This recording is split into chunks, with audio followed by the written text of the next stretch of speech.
Hello everybody, Thorgal here with a stream recap episode here from the FTOG Infinity Evolved Expert Mode server. This is done over the last two streams, and I want to start with this one right here. We finished this one actually last night. We finally got the rails laid out. You guys remember? We had it built to here and then had that turnaround to go back to spawn. And now we came up with the station design here. And built a little station here with a display called Bambies. I don't know if I like the name yet. You guys gave me some really good suggestions in the last episode about Bees Are Us and Bams, Jams, and Spreads.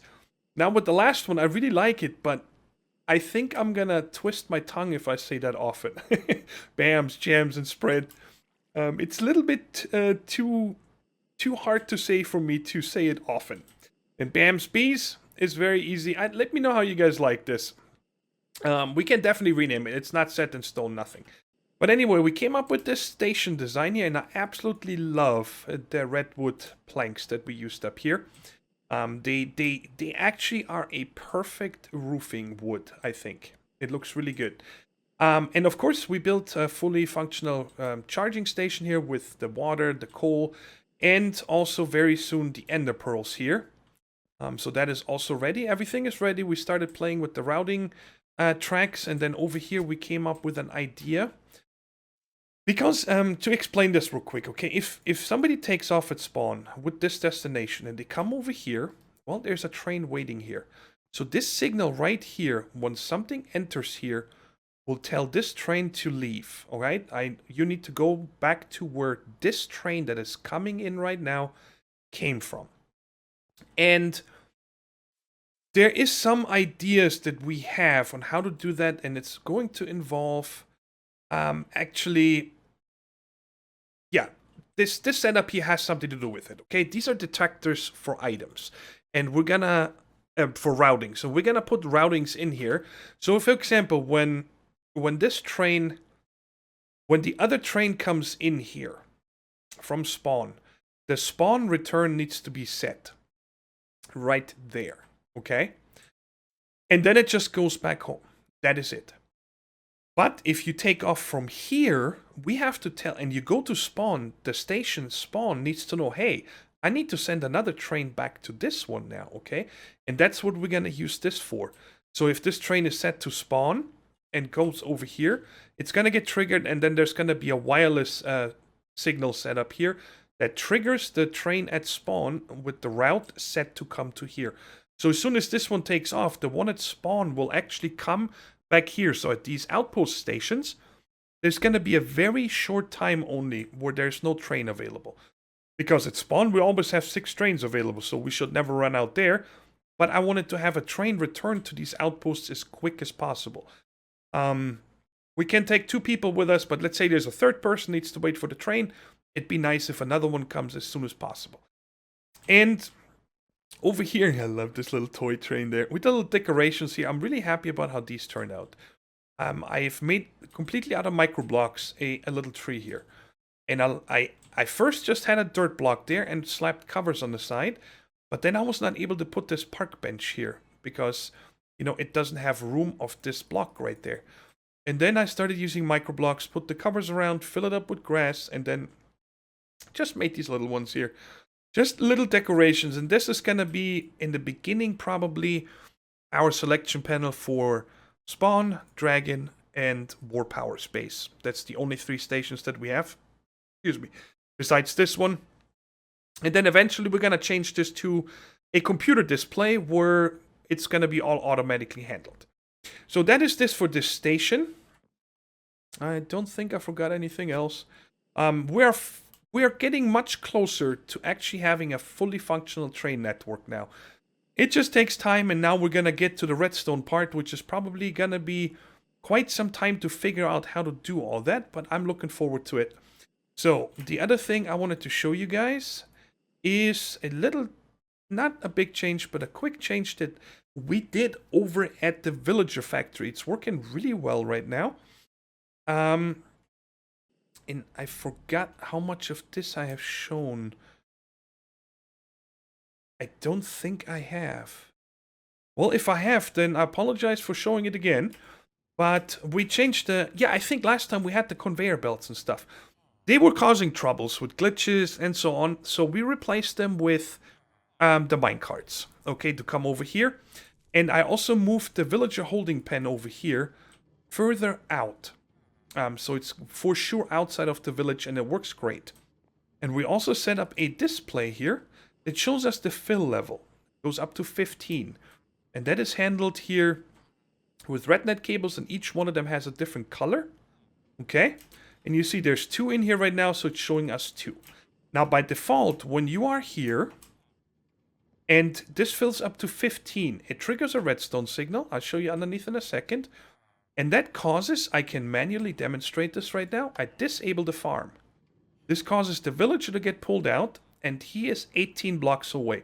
16 blocks is how far it needs to be away, and I just added 2 blocks just to make sure. And now these guys stop breathing. They're not breathing anymore, okay? And then, of course, I can turn it back on. He comes back in and goes. But by default, if it gets to 15, the same thing happens. This guy gets sent out. We have this one here, which is a manual override. So if I, for example, ever set this up to just automatically dump them into the smeltery or something like that, I can just set the override. So if I pull this one, and this gets to 15, it will not disable the farm. It will just keep going. And then this one is just for the chronotyper, and this one is to stop the minecarts, because it was a pain to go down and pull the lever, so now I can trigger that from here. And let me show you the redstone magic underneath real quick. This is how we're reading the fill level. And the redstone signal comes down here, and the red net cables only... Oh yeah, it comes from a... Sorry, I should have shown that upstairs. Where is it? There it is. There is a mob counter up here. And for every mob that it sees in its 5x5x3 area, it gives out 1 extra strength of redstone signal. So if there's 1 mob in there, it gives a redstone signal of 1. And right now we have 3. So 3, 2, 1. And that's why these 3 repeaters are triggered. You need these repeaters to get a full 15 signal through these, because the lamps upstairs only work with the full redstone signal. They don't turn on with just, you know, signal strength 1, 2, or 3, something like that. Hey, this is a display glitch right there. Check this out. That's weird. Huh. Let me wrench this here real quick. Alright, so that is how this works. And then when it gets up to 15, we trigger the top light and also this redstone trail, which goes over here, and that powers 2. This AND gate and this NOR gate. So this AND gate right here shows if there's a signal from here and here and here. That's why there's a torch. This signal will always be on. This is the override. The orange one, you remember? The one that I showed you upstairs? If I pull that one, that redstone gets inverted, and then this redstone trail is off. And then if 15 is turned on, it does not disable... This is hooked up to that villager inside the house, and this triggers the cart to come outside. Just like this one triggers the cart at the end of that track over there to come back in. So when it's at 15 over here, it comes over here, and I'm checking NOR here. Okay? Because this right here is the manual shut-off switch. So right now, there is no signal from here and no signal from there, which means the farm is active. And if I get a signal either from here or from there, but not from both, then the village is activated and deactivated, and it pulls the villager out of the building. So that is how the redstone down here works. It took me quite some time. And over here, you guys might wondering, why am I not using a cart dispenser to pull them up? Because we had problems with the detector track here, sometimes not pulling up a cart. And then I had a traffic jam here, and nothing got pulled up anymore. So we went back vanilla way. This will always work. There will never be a pile up here. And just underneath, it goes back into this one. And back here is a 5-second timer. So every 5 seconds, a new rail cart comes out. I just did that because I wanted them to be nicely spread apart. And now, let me just show you real quick the last thing over here. That is just temporary. It's not done yet. There's still lots to do here. So this is like my checking station right now, okay? So I click this button, the cart's gonna go up here and go by and pick up a villager, right? And over here, we needed to use wooden tracks because they slow them down, the cart. Because the cart was going by too fast and it missed the villager many times. So now I can check this guy. I don't want to keep him. And I just send him on to his merry way. Bam, right there. And now he's going to pick up the other one. Maybe we'll want to keep him. No, not really. But let's say I would want to keep him. I flip this one and he would go into this waiting room right here, where all the villagers are that we so far deemed to be, you know, we want to keep, like, get a proven crafter or some thaumium ingots and so on. Tons of other stuff. But right now, I don't want to keep this guy either and send him off. And that is it. So, that is this. And now there's one more project we did yesterday, towards the end of the episode, or the stream, I should say. And that is, I went to the end. We knew where the portal was, we jumped in, and I just flew away. 500 blocks from the island as fast as I could. I never even saw the health bar of the Ender Dragon. That's how quick I was out of there. And that brings me to this, as soon as it's loaded. Come on.